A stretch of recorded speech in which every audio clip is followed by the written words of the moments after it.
अस्सलाम वालेकुम वरहमतुल्लाहि व बरकातुहू। या जल जलाली वाल इकराम। আজ 25শে জানুয়ারি 2020 শনিবার, এখন রাত। আমি সিভিল এভিয়েশন থেকে বলছি।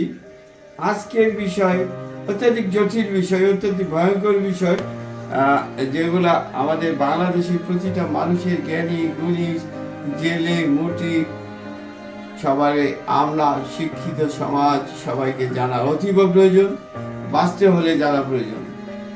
কারণ এই যে বাংলাদেশে যে কৃষি প্রধান দেশ বাংলাদেশ, এই বাংলাদেশের যে কৃষি যেগুলা ফলন হয়, ফসল হয়, সবজি হয়, শাক হয়, এগুলোর ভিতরে 95% আপনি ভেজাল, কীটনাশক ওষুধ দিয়া এবং ফরমালিন দিয়া এগুলো তৈরি হয়।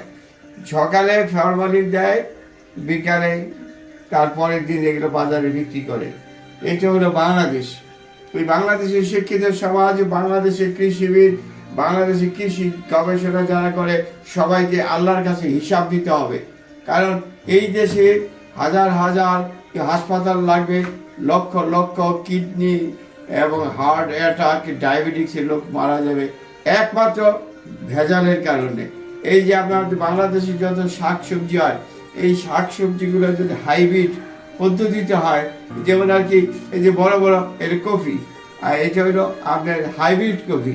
এই যে দেশি কফি, এটা মুখটা থাকবে ছোট চিকন আর সাইজে থাকবে ছোট, সেটা গ্রাম স্বাদ মজা অনেক। এই জাতীয় বাংলাদেশের বীজের উপরে যে একটা ভয়ঙ্কর আক্রমণ হচ্ছে। আমরা বেশি খাই, কিন্তু কি খাই? বিষ খাই। যেমন আর কি হাঁস মুরগি গরু মাছ যেগুলো খাওয়ায়, এগুলো বিষ খায়। এই দেশটা বিষাক্ত দেশ। এই দেশটা মানুষটা আগামীতে শিশুরা বড় হচ্ছে, তারা ধীরে ধীরে বিষ খেয়ে খেয়ে বড় হচ্ছে। অত্যন্ত ভয়ঙ্কর সংগত হলো বর্তমানে বাংলাদেশে নানান জায়গায়, গ্রাম অঞ্চলে হতে আরম্ভ করে শহরে বন্দরে সব জায়গায় ব্রেন স্ট্রোক, হার্ট অ্যাটাক অতিমাত্রায় বাড়িয়ে গেছে। তার কারণ হলো আমরা স্বাস্থ্য সচেতন না। এই জন্য দায়ী বাংলাদেশের কৃষিবিদরা। আর যারা স্বাস্থ্য মন্ত্রণালয় আছে এবং সরকার আছে, তাদের উচিত এগুলো জনগণকে অবহিত করা। যতটা কৃষক আছে, আমার কথা হলো আমরা কম খাইব, খাঁটি জিনিস খাইব, যে জিনিসের প্রতিক্রিয়া, যে জিনিসের প্রতিফল আমার সুস্থ থাকবে, দীর্ঘদিন সুস্থ থাকবো। আমাদের ওষুধ কম খাইতে হবে, আমাদের ওষুধ কম হবে।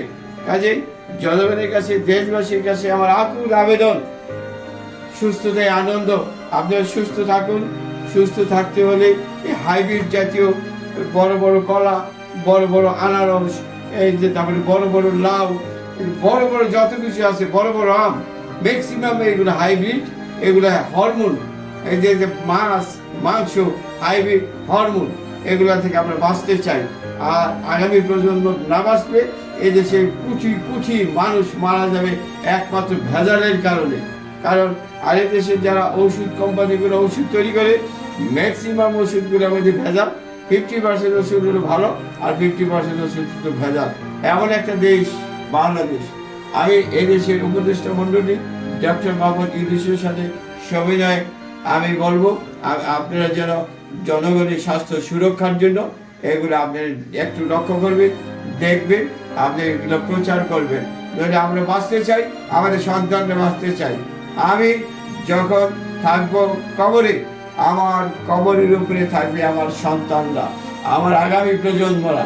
যদি আমি অকালে মৃত্যুবরণ করি এইসব ভেজাল খাবার কারণে, তাহলে দায়ী হবে কারা? আপনাদের কাছে আমার প্রশ্ন। আসসালামু আলাইকুম ওয়া রাহমাতুল্লাহি ওয়া বারাকাতুহু। ইয়া জালালি ওয়াল ইকরাম।